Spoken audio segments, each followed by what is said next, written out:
कुछ पाकिस्तान ओरिजिन लोग हैं, उनके साथ बहुत जुल्म हुआ है, या अगर वो पाकिस्तान में मौजूद हो तो उनके साथ बहुत जुल्म होगा, x Muslims.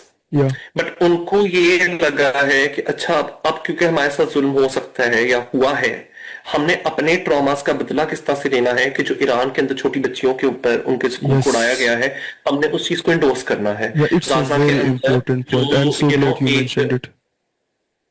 This is how it works. हमने जो गाजा के अंदर बेबीज के हॉस्पिटल के ऊपर अटैक हुआ, हम देख रहे थे कि बेबीज ऑक्सीजन को तरस रहे थे, इमेजेस भी सामने आ रही थी, हमने कहना कि बिल्कुल ठीक हो रहा है, बट वो ये खुल के नहीं कहेंगे, वो कभी ये नहीं कहेंगे कि ईरान की बच्चियों का मरना बनता था, वो कभी ये नहीं कहेंगे कि गाजा में सिविलियंस का मरना बनता है। वो पता है क्या कहेंगे? वो कहेंगे गाजा में कोई सिविलियन हो तो हम कहें ना, यस, तो अब हम कंडेम करें, ये नाटक हो रहा है, ये तो हमास की दी हुई स्टेटमेंट है कि वो सिविलियंस, और सिविलियंस नहीं है, गाजा में एक एक इंसान आर्म्ड है। उसी तरह से ये लोग कहेंगे कि ईरान के अंदर स्कूल पे जो अटैक हुआ दरअसल आईआरजीसी ने खुद करवाया था, अमेरिका ने नहीं किया था, आईआरजीसी ने मस्कीन बनने के लिए खुद करवाया था। या बट जब आप डिनाई कर रहे हो एक जुल्म को, तो दरअसल वो जुल्म की इंडोर्समेंट होती है। या और आपका गुस्सा तो जायज है, और आपके गुस्से का सोर्स भी जायज है, आपके साथ जुल्म हुआ है, आप सुन लो, आपके साथ वाकई जुल्म हुआ है, पर आपको जो सोल्यूशन मिला है ना, वो गलत सोल्यूशन मिला है। या उसमें आप भी वही बन गए जो आपके ऊपर जुल्म ढा रहा था, आप भी उसकी कार्बन कॉपी एंड पर बन गए हो, और इंतकाम से सिर्फ इंतकाम ही जन्म लेता है। या रिवेंज बिगेट्स रिवेंज, जिस तरह कहते हैं eye for an eye makes the world blind, इस तरह की वेरियस सेइंग्स आई हैं तो, लेकिन कहने का मतलब ये है कि it's not leading you to any relief from your misery, बल्कि it's fuelling it up even further. तो होता ये है कि जब डोनाल्ड ट्रंप कहते हैं make America great again, so the emphasis on the word again, कभी हम ग्रेट होते थे, फिर हमारे साथ बड़ा जुल्म हो गया।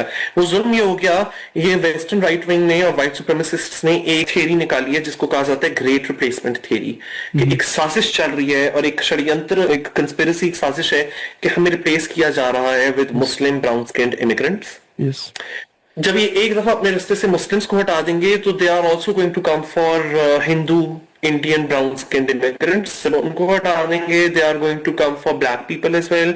जब यस, उनको रास्ते से हटा देंगे, आयरनी ये है कि जो वेस्टर्न फार राइट है, they are also then coming for Jewish people and Jewish immigrants, because they came for them even in 1930s। इनको अभी भी यस, उनसे कोई बड़ा प्यार नहीं है, ना इनको कोई यस, गिल्ट है।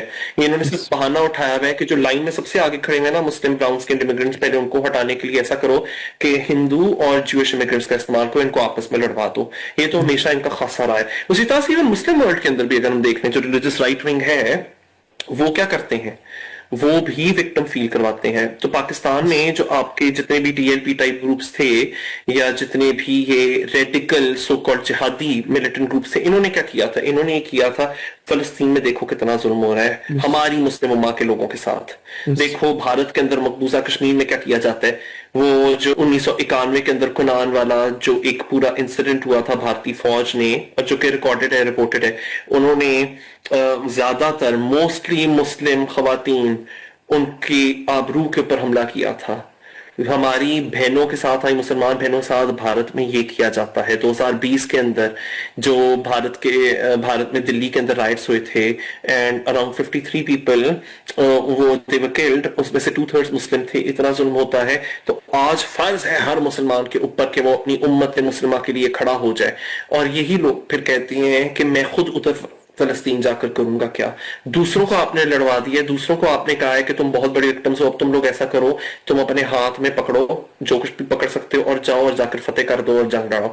खुद आप कंफर्टेबल अपनी चेयर्स के ऊपर बैठे रहोगे। यस, आप इस तरह से मोबिलाइज करते हो, एंगर को यूज करते हो टू मोबिलाइज पीपल, के ना कि सिर्फ वो जुबान की लड़ाई करें, ना सिर्फ नैरेटिव्स की वॉर करें, बल्कि वो मैदान जंग में पहुंच जाए और वो एक दूसरे के खून के प्यासे हो जाए। सो ये तो इवन मुस्लिम वर्ल्ड में हुआ है। हिंदुत्व एग्जैक्टली यही कर रही है, वो बार बार गिनवा रही है, वो बार बार कह रही है कि देखो हमारे ऊपर पहले मुगल मुसलमानों ने राज किया। यस, ताजमहल तो कभी दरअसल यस, शाहजहां ने बनाया भी नहीं था, वो तो एक हिंदू टेंपल था, ताजमहलिया था।